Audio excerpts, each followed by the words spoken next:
Hello my dearies, welcome back.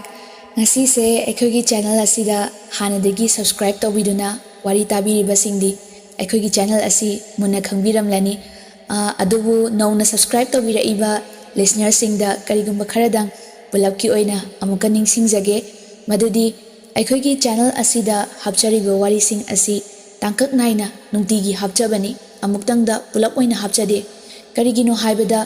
wari si recording tawbada matam yamna changwa maramna narrator ehakna nongmada pulap paba haibasi possible oidabagini isagi daily routine thabak mayam loina matam kaithokraba matung channel asigi damakta mu pung ahom mari kaithoknaba nungtigi honajaribani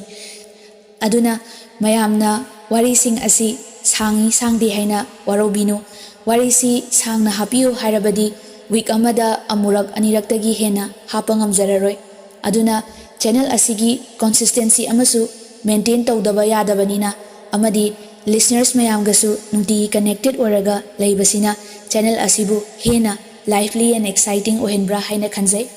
aduga aikogi channel asi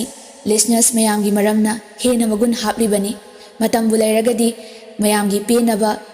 matung tarakpada wari sing asi sangna paba ngamnaba soidana honajage so please keep listening and keep supporting us.